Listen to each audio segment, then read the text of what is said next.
हाँ, श्रीमद् वाल्मीकि रामायण के अरण्य कांड को हम देख रहे हैं।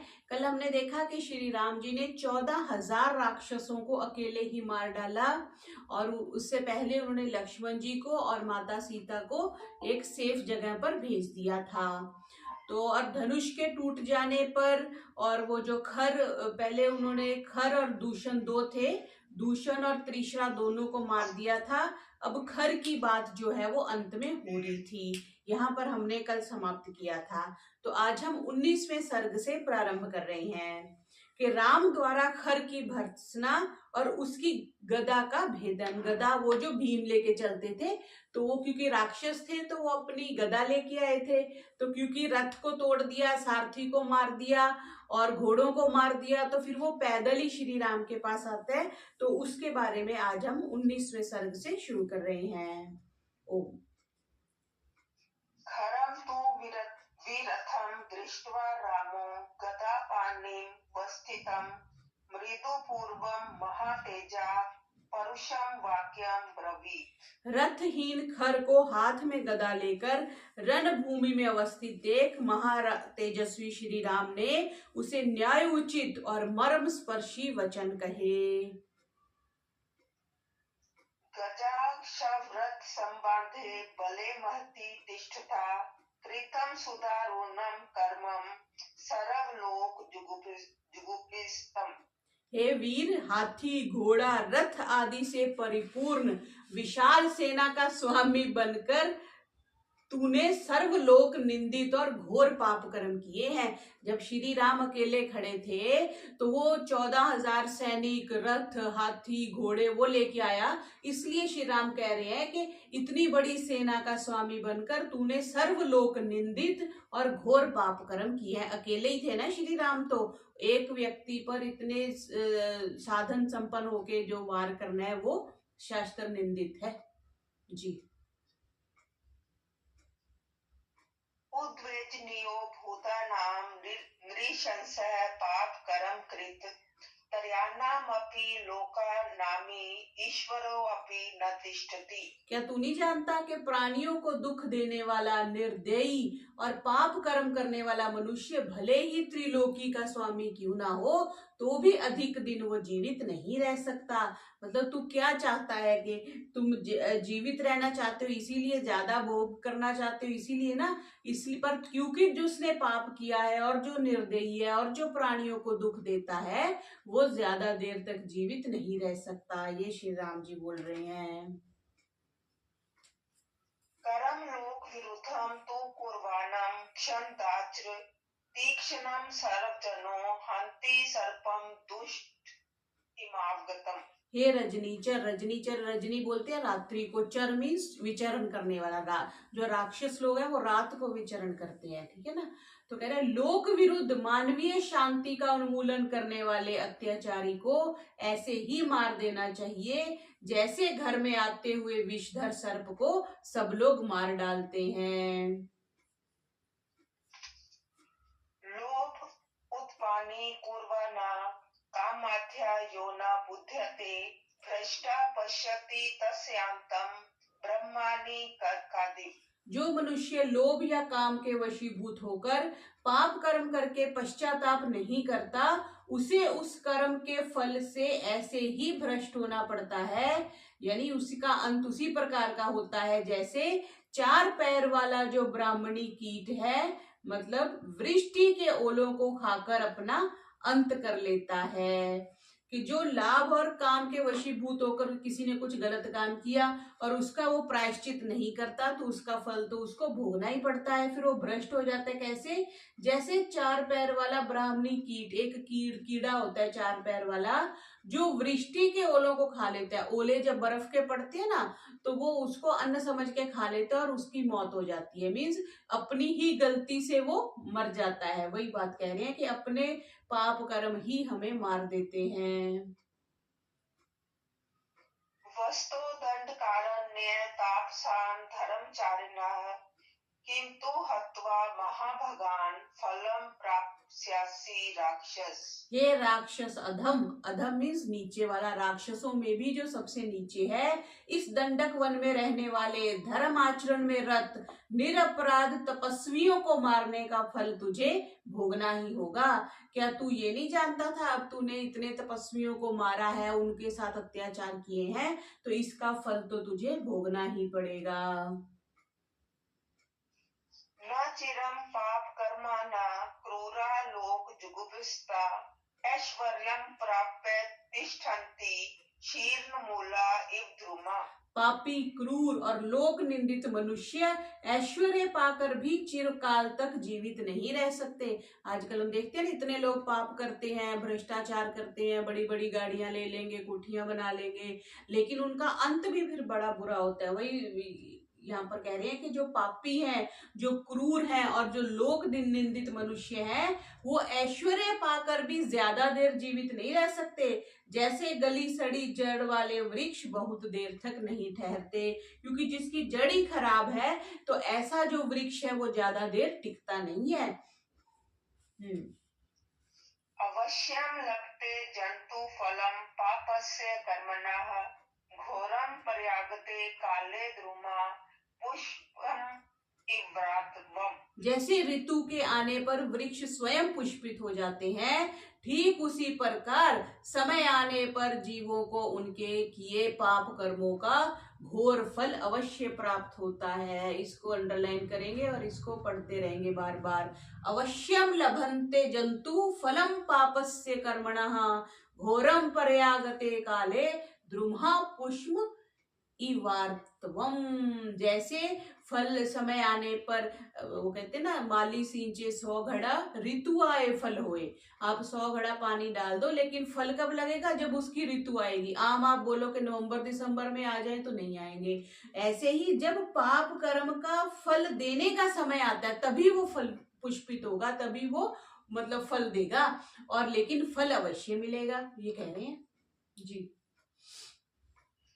न चिरात् प्राप्यते लोके पापानां कर्मणां फलम् सविशान अमीवानां भुक्तानां क्षणदाच।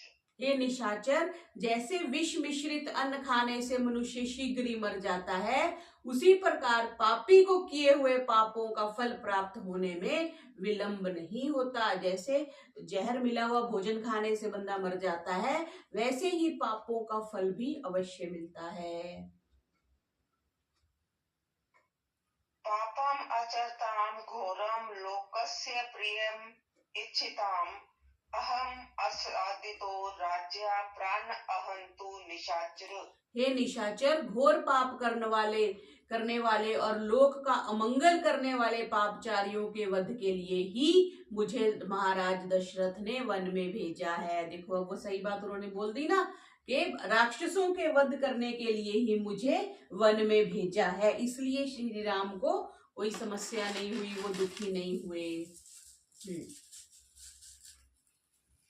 अध्यहित्वां मया मुक्ता शरा कांचन भूषणा विदार्य निपतिष्यन्ति वल्मीकमिव पन्नगा।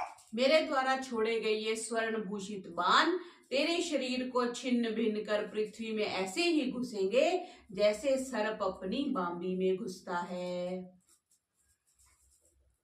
प्रहर्तवान यथा कामम कुरु यत्नम कुलाधम अध्यते पातेष्यामि शिरस्ताल फलम यथा। अरे कुला अधम, मुझे मारने के लिए तुझे जो उपाय करना हो वह कर ले, और यथेष्ट प्रहार भी कर ले। अंत में तो मैं तेरे सिर को ताड़ के वृक्ष के समान काट कर गिरा दूंगा। तो श्री राम को पता था कि मैंने इसको मार देना है, फिर भी उसको कह रहे तूने जो करना है कर ले, अंत में तो मेरी ही जीत होगी। मुक्तस्तु रामेण क्रुधा संरक्त लोचना प्रत्युवाच हरो रामम परहसन क्रोध मूर्छिता। श्री राम के ऐसा कहने पर खर क्रोध के मारे लाल लाल आंखें निकाल और तिरस्कार सूचक हंसी हंसता हुआ क्रुद्ध होकर बोला। प्रात्रेतान राक्षसान हत्वा युद्धे दशरथात्मज आत्मना कथम आत्मनाम प्रशंस्यम प्रशंससि।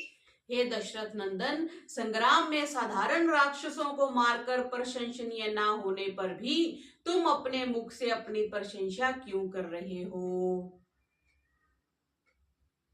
विक्रांता बलवंतो वा ये भवन्ति नरर्षभा कथयन्ति नाते किंच तेजसा स्वेन गर्विता। जो पराक्रमी, बलवान और तेजस्वी पुरुष होते हैं वे अपने प्रताप से गर्वित होकर अपनी प्रशंसा स्वयं नहीं करते। ये राक्षस श्री राम को बोल रहा है। न तो मामेव तिष्ठन्तं पश्यसि त्वं गदाधरं धराधर इम वाक्यम पर्वतम धातुभिश्चितम्। हे राम, नाना प्रकार की धातुओं से चित्रित अकंप, अकंप मीन्स जो कांपता नहीं है, कंप हम समझते हैं कांपने वाला, अकंप जो कांपता नहीं है, स्थिर है, अकंप पर्वत के समान अचल और अटल गदा हाथ में लेकर लड़ने के लिए उद्यत, क्या तुम मुझे और मेरी शक्ति को नहीं देख रहे हो? अपनी, अब श्री राम को बोला था अपनी प्रशंसा स्वयं क्यों कर रहे हो, और अब खुद ही अपनी प्रशंसा कर रहा है। पर्याप्तो अहम गदा पाणिर्हन्तु प्राणान् रणे तव तर्यान् अम्पि लोकानां पाशहस्त इवांतकः। मैं अपनी गदा हाथ में लेकर पाशधारी यमराज की भांति युद्ध में केवल तेरा ही नहीं अपितु तीनों लोकों का संहार कर सकता हूँ। राक्षस ऐसा कह रहा है, मैं तीनों लोकों का संहार कर सकता हूँ। कामं बहिरपि वक्तव्यं तवे वक्ष्यामि न त्वहं हस्तं गच्छेति सविता युद्ध विघ्नस्ततो भवेत्। यद्यपि तुम्हारी आत्मश्लाघा के उत्तर में मैं भी बहुत कुछ कह सकता हूँ, तथापि मैं तुमसे अब और कुछ नहीं कहना चाहता, क्योंकि कहने सुनने में समय निकालकर यदि सूर्य अस्त हो गया तो युद्ध में विघ्न होगा, अर्थात युद्ध बंद हो जाएगा। चतुर्दश सहस्राणि राक्षसानां हतानि ते तव द्विनाश अत्करो महेश तेषां अस्तर प्रमादनम्। तुमने जो 14,000 राक्षसों को मारा है, सो अब मैं तुम्हें मारकर उनकी विधवा स्त्रियों और अनाथ बच्चों के आंसू पोंछूंगा। ये राक्षस बोल रहा है। इत्युक्त्वा परम क्रुद्धस्तां गदां परम आदंग खरश्चिक्षेप रामाय प्रदीप्तं माम अशनि यथा। ऐसा कहकर खर ने अत्यंत क्रुद्ध हो वज्र के समान जाज्वल्यमान अपनी भीषण गदा से राम के ऊपर प्रहार किया। तामापतन्तीं ज्वलितां मृत्युपाशोपमां गदां अंतरिक्षगतां राम छिद्दे बहुधा शरः। मृत्यु पाश के समान अपने ऊपर आती हुई उस चमचमाती गदा को श्री राम के अनेक बाणों से उन्होंने आकाश में ही छिन्न भिन्न कर दिया। जैसे हमने रामायण में, महाभारत में देखा है, एक उधर से गदा आ रही है, इधर से श्री राम ने तीर मार के उसको आकाश में ही रफा दफा कर दिया। अब आगे 20वें सर्ग में खर का वध, अब श्री राम खर का वध करेंगे जी। हित्वा तु तां गदां बाणैः राघवो धर्म वत्सलः समयमानः खरं वाक्यं संरक्त इदं ब्रवीत्। धर्म वत्सल श्री राम अपने बाणों से उस गदा को नष्ट कर घबराए हुए खर से उपहास पूर्वक बोले। एतते बल सर्वस्वं दर्शितं राक्षसाधम शक्तिहीनतरो मतो वृथा तव मव गर्जसी। हे राक्षस अधम, क्या यही तुम्हारा संपूर्ण बल था जिसे तुमने गदा फेंक कर दिखाया है? अब तो मुझे पता चल गया कि तू शक्ति में मुझसे हीन है और तेरा डींग मारना व्यर्थ है। यत् व्युक्तं विनष्ट न महं श्रुप्रामाचनं राक्षसानां करोमीति मिथ्या तदपि ते पूर्वजः। तुमने जो कहा था कि मैं तुझे मारकर राक्षसों की विधवाओं और अनाथों के आंसू पोंछूंगा, तेरी यह प्रतिज्ञा झूठी हो गई, क्योंकि लास्ट उसके पास गदा ही थी और वो उसने पूरा जोर लगा के श्री राम पर दे दी थी, मारी थी। नीचस्य शूद्रशीलस्य मिथ्यावृत्तस्य रक्षसा प्राणान् परहरिष्यामि गरुत्मान अमृतम यथा। जैसे गरुत्मान ने अमृत का हरण किया था, वैसे ही आज मैं भी तुझ नीच क्षुद्र स्वभाव और मिथ्याचरण करने वाले राक्षस का प्राण हरण करूंगा। परविध निद्रे शयति त्वयि राक्षस पांसने भविष्यन्त शरण्या दंडका इमे। अरे राक्षस अदम, जब तू महानिद्रा में सो जाएगा, तब दंडक वन आर्त ऋषियों के लिए सुख से निवास करने का स्थान बन जाएगा। क्योंकि समस्या यही थी ना कि दंडक अरण्य में बहुत से 14,000 तो प्रमाणित ही है, लिखी दिए, तो 14,000 से भी कुछ ज्यादा ही लगाओ, क्योंकि खरदूषण को तो काउंट ही नहीं किया हुआ, तो कितने ज्यादा राक्षस होंगे। और जैसे अभी कल ही कोई बता रहे थे ना कि वो जो प्रेमानंद जी महाराज है, उनकी रात्रि यात्रा पर कुछ बैन लगा दिया, तो वो बागेश्वर धाम सरकार यही कह रहे थे कि जो राक्षस प्रवृत्ति के होते हैं उनको दान धर्म यज्ञ पसंद नहीं होते, इसलिए वो अड़चन डालते हैं। तो वही बात है कि ये इनके कारण ही ऋषि लोग यज्ञ धर्म साधना कुछ ऐसा नहीं कर सकते थे। तो अब क्योंकि तुम महानिद्रा में सो जाएगा, तो तेरे साथ ही बाकी भी दंडक वन को छोड़ के चले जाएंगे, तो ऋषियों के लिए ये जो दंडक अरण्य है ये सुख का स्थान बन जाएगा, ऐसा श्री राम कह रहे हैं जी। अद्य विपर सरिष्यन्ति राक्षस्यो हत बांधवा बाष्पाद्रव दनादीना भ्यादन्य भ्यावहा। दूसरों को भयभीत करने वाली राक्षसियां अपने बंधु बांधवों के मारे जाने पर दीन भाव से रोती हुई और भयभीत होकर आज यहाँ से भाग जाएंगी। जब वो रहेंगे नहीं उनके घर वाले, तो वो क्यों रहेंगी? नृशंस नीच शूद्रा अमिनत्यम ब्राह्मण कंटक यत्कृते शंकितैरग्नो मुनि भी पात्यते हवि। हे निष्ठुर नीच ब्राह्मणों के द्वेषी क्षुद्रात्मा, तुम्हारे भय के कारण ही मुनि लोग निशंक होकर यज्ञ भी नहीं कर पाते थे। पीछे आया था ना कि वो यज्ञ में मांस फेंक देते थे, खून फेंक देते थे और यज्ञ को नष्ट कर देते थे। वही कह रहे हैं कि वो तुम्हारे कारण ही जो मुनि लोग थे वो निशंक होकर यज्ञ नहीं कर सकते थे।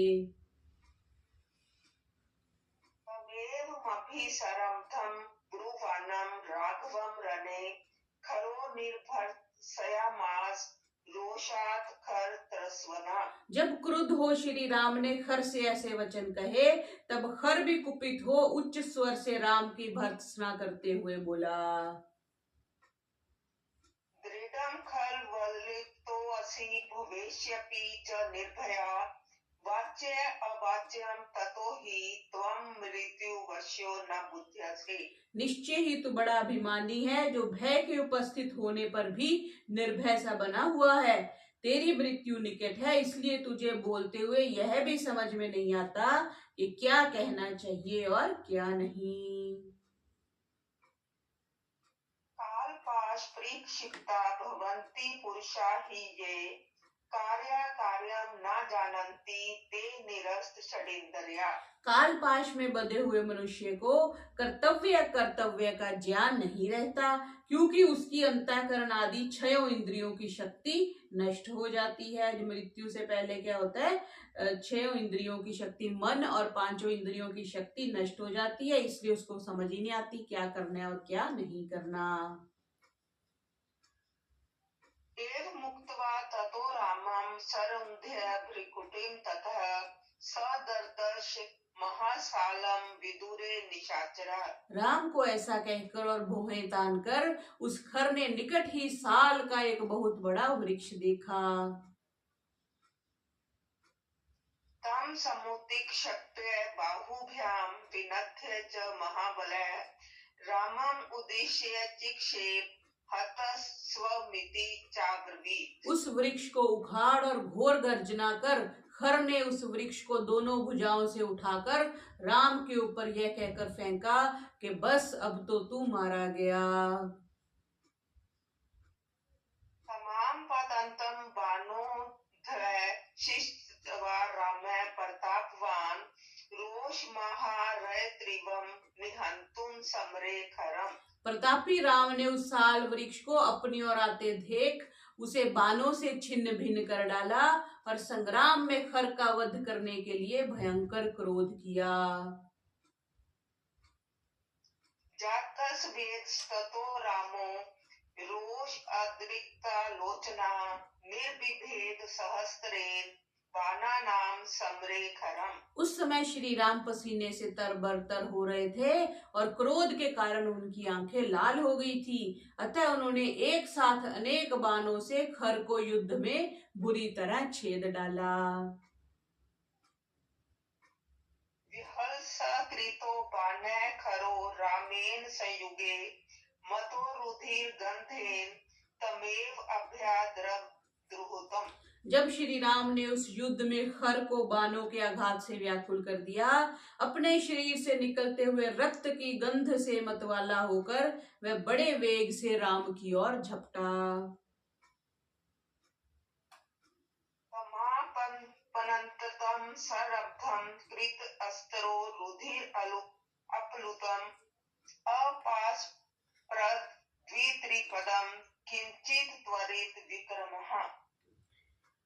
रक्त से सने हुए क्रोधातुर खर को अपनी ओर आते देख शस्त्र विशारद श्री राम शीघ्रता पूर्वक अपने स्थान से 2-3 पग पीछे हट गए। पीछे हटने का कारण मतलब भय नहीं था, अपितु अस्त्र चलाने के लिए पर्याप्त स्थान की आवश्यकता थी, इसलिए श्री राम थोड़े पीछे हो गए। तथा पावक संकाशम ब्रह्मदंड मिवापरम संददे चापि धर्मात्मा मुमोच खरम प्रति।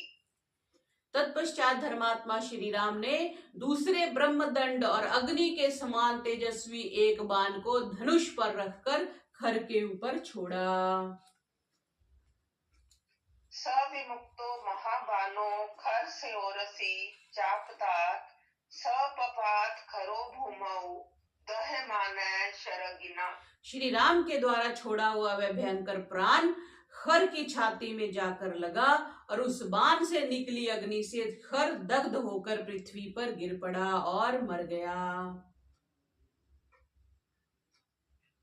ततो राजऋष्य सर्वे संगता परमर्ष्य सभाज्य मुदिता रामेदं वचनम ब्रुवन। तब दंडक वन में सब राज ऋषि और ब्रह्म ऋषि एकत्रित हो श्री राम के पास आए और उनका सम्मान कर प्रसन्न होते हुए बोले, तदिदं न कृतं कार्यं त्वया दशरथ आत्मज सुखम धर्मम चरिष्यन्ति दंडकेषु महर्षया। हे दशरथ नंदन राम, राक्षस वध रूपी हमारा यह कार्य तुमने कर दिया। अब इस दंडक वन में महर्षिगण सुख से धर्म अनुष्ठान किया करेंगे।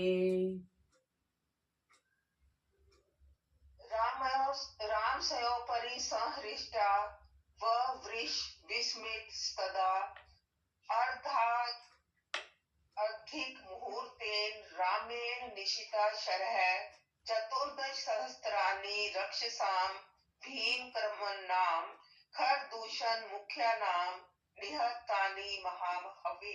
उन ऋषियों ने हर्षित हो श्री राम के ऊपर पुष्प वृष्टि की और वे ऋषिगण विस्मित थे कि उस महायुद्ध में श्री राम ने खरदूषण आदि मुख्य राक्षसों सहित 14,000 घोर कर्म करने वाले राक्षसों को 3 ही घड़ी में कैसे मार डाला।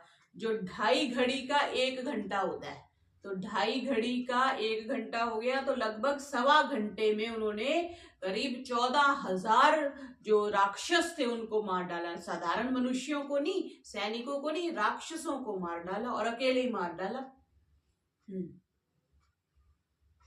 एतस्मिन् अंतरे वीरो लक्ष्मणा सह सीतया गिरिदुर्गा द्विनिष्क्रम्य संविवेशा आश्रमं सुखी।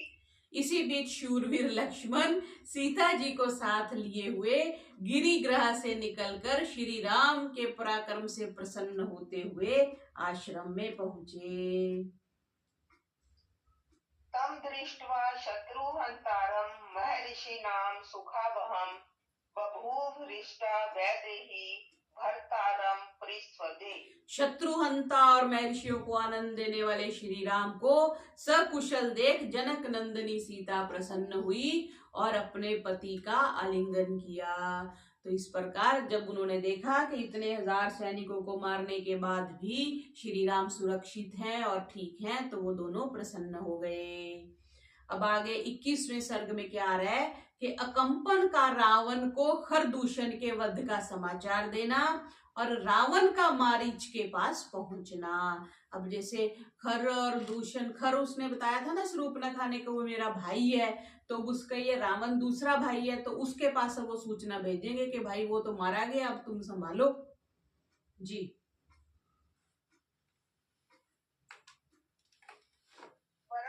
मांस्ततो गत्वा जनस्थानात् कंपनः प्रविश्य लंका वेगेन रावणं वाक्यं ब्रवीत्। खरदूषण आदि राक्षसों के मारे जाने के पश्चात अकंपन नाम का राक्षस शीघ्रता पूर्वक लंका में गया और वहां जाकर रावण से बोला। जनस्थान स्थिता राजन राक्षसा बहवो हता खरश्च निहता संख्ये कथंचित् समागतः। हे राजन, जन स्थान में रहने वाले बहुत सारे राक्षस खर सहित युद्ध में मारे गए, मैं किसी प्रकार बचकर यहाँ आया हूँ। और एक तो कोई कह रहे हैं भावभूषण टीकाकार है, वो ये कह रहे हैं ये जो क्या नाम बताया, अकंपन नाम का जो राक्षस है वो स्त्री वेश में भागा था, क्योंकि अगर वो राक्षस के रूप में भागता तो श्री राम ने उसको भी मार देना था। तो वो स्त्री रूप में बच करके श्रीलंका में गया और रावण के पास पहुंचा। एव मुक्तो दशग्रीवा क्रुधः संरक्त लोचना अकंपन मुवाचेदम मृदहनिव चक्षुषा। अकंपन के ऐसा कहने पर रावण क्रुद्ध होकर लाल लाल आंखों से माने उसे भस्म करते हुए बोला।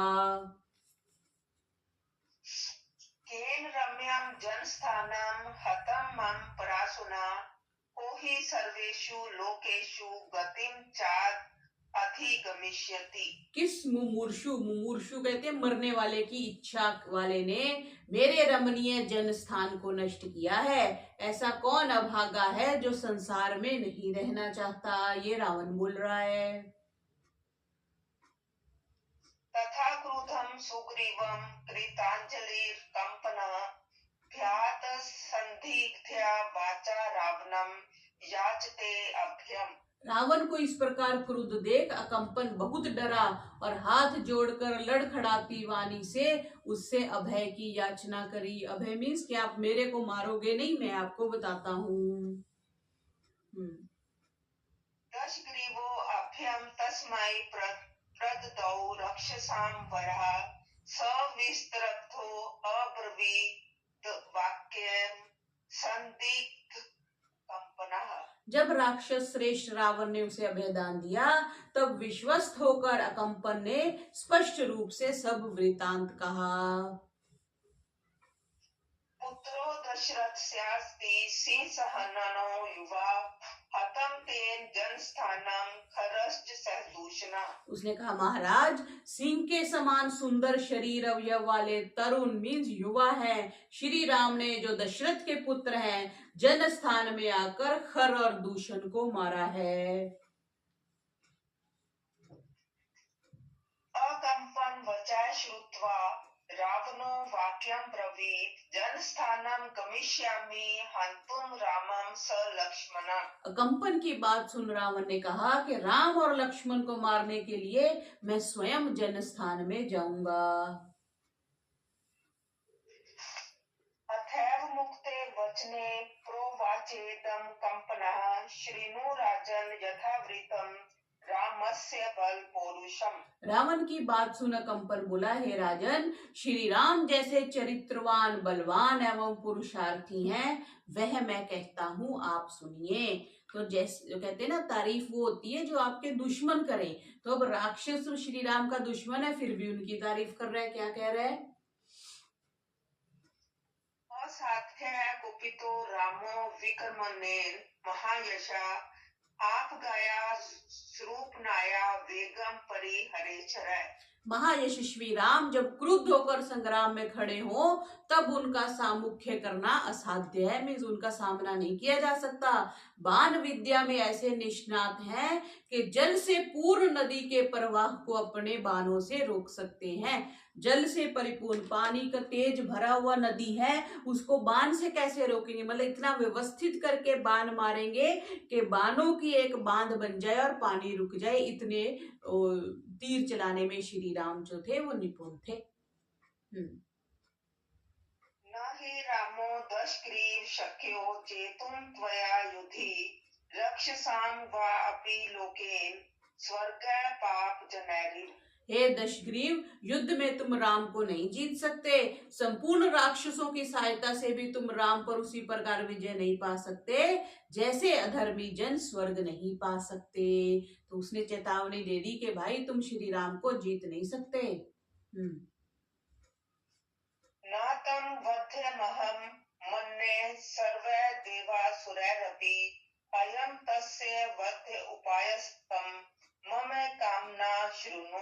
मेरे विचार में सब देव और असुर मिलकर भी श्री राम को नहीं मार सकते। देव और असुर, ठीक है, उसके मारने का केवल एक ही उपाय है, वह मैं बताता हूँ, आप ध्यान पूर्वक श्रवण कीजिए।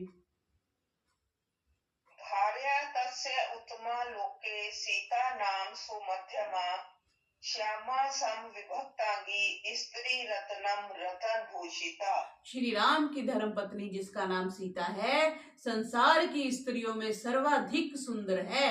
उसकी कमर पतली है, उसके शरीर का प्रत्येक अंग सुंदर और सुडोल है। वह युवती है और रतन जटित आभूषणों से सुभूषित है। नैव देवी न गंधर्वी न अप्सरा न अभिदानवी तुल्या सीमंतनी तस्या मानुषीषु कुतो भवेत्। सौंदर्य में देव, गंधर्व, अप्सरा, दानव जाति में कोई भी स्त्री उसके तुल्य नहीं है, वो इतनी सुंदर है। फिर सामान्य मनुष्यों की तो बात ही क्या है। तस्या प्रहर भार्यां त्वं परमथ्य तु महावने सीतया रहिता कामी रामो हास्यति जीवितम। तुम उस महावन में जा, छल कपट से जैसे भी संभव हो उसकी स्त्री को हर लाओ। सीता के वियोग में वह कामी राम अपने प्राण त्याग देगा।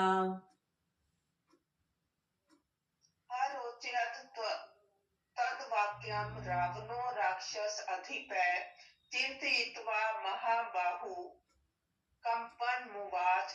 महाबाहु राक्षेश्वर रावण को अकंपन का बतलाया हुआ यह उपाय जो था वो पसंद आया और कुछ सोचकर उसने अकंपन से कहा, पाठम काल्यम गमिष्यामि योगम सार्थिना सह आनिष्यामि वैदेहीमिमां दृष्टो महापुरी। बहुत अच्छा, मैं कल प्रातः काल अपने सारथी के साथ अकेला जाऊंगा और प्रसन्नता पूर्वक सीता को इस महानगरी लंकापुरी में ले आऊंगा। अथैव मुक्त्वा पर्ययो खरयुक्तेन रावणः सदूरे चाक्षमं गत्वा ताटकेयम् उपागतम्। अकंपन से ऐसा कहकर रावण खच्चरों से युक्त रथ पर आरूढ़ होकर चला। देखो, घोड़ों पे नहीं, खच्चर। खच्चर उस टाइम भी होते होंगे, ये तो कह रहे हैं कि खच्चर जो है गधे और घोड़े का जो हाइब्रिड है, तो खच्चर उस टाइम होता होगा। खर युक्तेन रावणः अथेव उक्तो परयो खर युक्तेन रावणः सदूरे चाश्रम गत्वा ताटकेयम् उपागमत्। और रथ पर आरूढ़ होकर चला। लंबी यात्रा करने के पश्चात वह ताटका पुत्र मारीच के आश्रम में पहुंचा। तम स्वयं पूजयत्वा तु आसने नोदकेन च अर्थ उपहत्या वाचा मारीचो वाक्यम ब्रवीत। आसन, अर्ध्य, उदक यानी जल आदि के द्वारा मारीच ने स्वयं रावण का सत्कार किया। तदनंतर उसने रावण के प्रयोजन की बात की। कचित सुकुशलम राजम लोकानां राक्षसेश्वर आशंक्यनाथ जाने त्वं जतस्तुरन मह्यागता। हे राजन राक्षसेश्वर, कहिए राक्षस लोग सकुशल तो हैं। हे नाथ, आपके हड़बड़ाकर यहाँ आने के कारण मुझे राक्षसों के सकुशल होने में संदेह हो रहा है, क्योंकि अदरवाइज तो रावण आते तो सारी सेना को या कुछ मंत्री को साथ लेके आते, पर वो अकेले ही खच्चरों के साथ रथ में बैठकर मारीच के आश्रम में आ गए। इसलिए संदेह हुआ कि सब कुशल तो हैं, बाकी राक्षस ठीक हैं। एव मुक्तो महातेजा मारीचेन स रावणा तथा पश्चादिदं वाक्यम प्रवीद वाक्यम कोविदा। मारीच के ऐसा पूछने पर महातेजस्वी और वाक्य विशारद रावण बोला, आरक्षो ये हस्तात् रामेण अक्लिष्ट कर्मणा जनस्थानम वध्यम तत्सवम युधि निपातितम। हे तात, मृदु कर्म करने वाले राम ने जन स्थान में रहने वाले मेरे सभी आरक्षकों, सीमा की रक्षा करने वालों को मार दिया है और मेरे अजय जन स्थान को भी युद्ध में नष्ट भ्रष्ट कर दिया है। तस्य मे कुरु साचिव्यम तस्य भार्यापहारणे राक्षस इंद्र वचः श्रुत्वा मारीचो वाक्यम ब्रवीत। अब मैं श्री राम की धर्म पत्नी सीता का अपहरण करूंगा, इस कार्य में आप मेरी सहायता करें। राक्षस राज रावण की यह बात सुनकर मारीच